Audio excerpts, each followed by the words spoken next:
Making changes to my portfolio. Once you are in Google Sites, click on the title of your site or portfolio to open it up. Remember that this portfolio was a template, and each page of the portfolio, or each link if you want to look at it that way, is something that you need to complete. Each one of these also has directions as to what should be included on that particular page. Your job is to update this portfolio and include your own personal information. Now, to make changes to any page, you click on the pencil in order to edit the page. When you're in the edit mode, you now see a menu across the top left-hand side. You also see a toolbar, very much like a word processing toolbar, that allows you to make changes. Your title of the overall portfolio should be correct. And on this page, this is our home page, it's called Introduction, and you may certainly leave that. And these are the directions that tell you how to edit, and you would again take these directions out. It says here in this box that you should introduce yourself and provide a summary of your project. In this box, if you notice, the layout is a long box across the top and then two columns underneath. In this box, in the left column, you need to provide a picture of yourself. Now, you can do this with an existing picture that you have. You can take a picture using your own computers. Whatever method you want to do with that, just make sure you know where it's saved.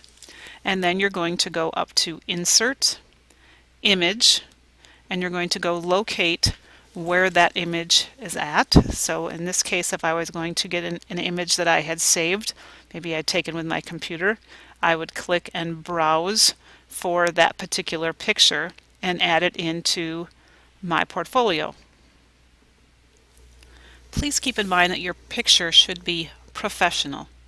This is something that you're trying to impress people, perhaps someone who may be hiring you or giving you a letter of recommendation someday.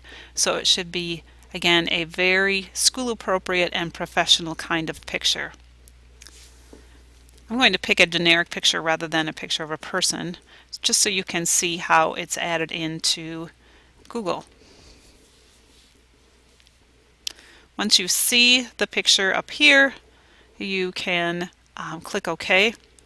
It is alright to put alternative text in here. This would be in case someone had the images shut off. It would be a quick description to say what that picture was. It's also a good idea for people with disabilities, that they sometimes have the screens read to them, and so the alternative text is a good thing to put in. Now, you can't do a lot of editing with a picture once it's in here, so you'll want to edit your picture before you put it into Google. If it's tilted or whatever, you'll need to do that before you get into Google. Basically, what you can do is change the alignment of the picture, whether it be left, center, or right. You can do the size, and the size is small, medium, or large, or whatever the original size is. Then you can work with some wrapping if you want the text to be wrapped, or if you want to actually remove the picture, you click on that X.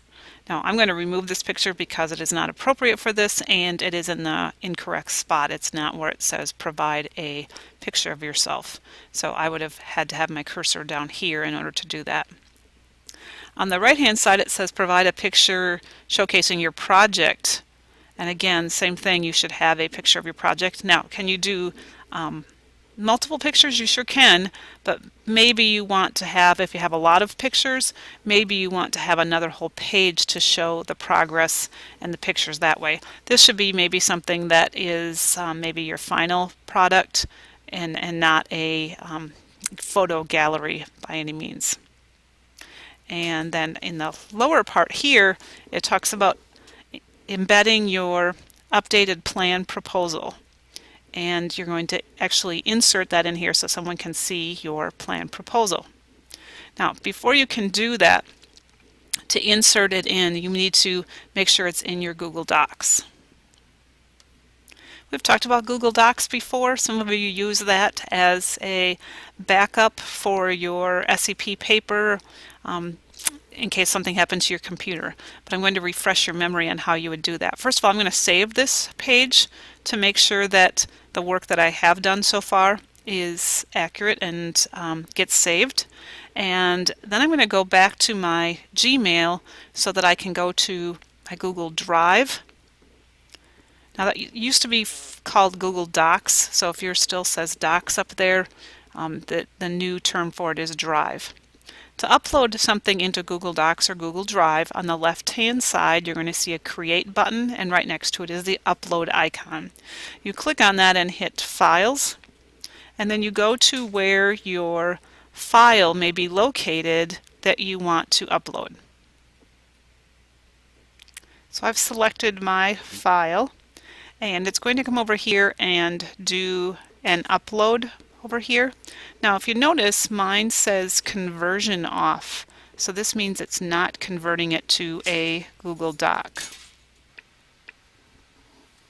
Even though the conversion was off, it's still uploaded. Unfortunately, it's not going to be a Google Doc, so there's not as much I can do with it. So I'm going to come up here to the conversion part of this and tell it to turn the conversion on.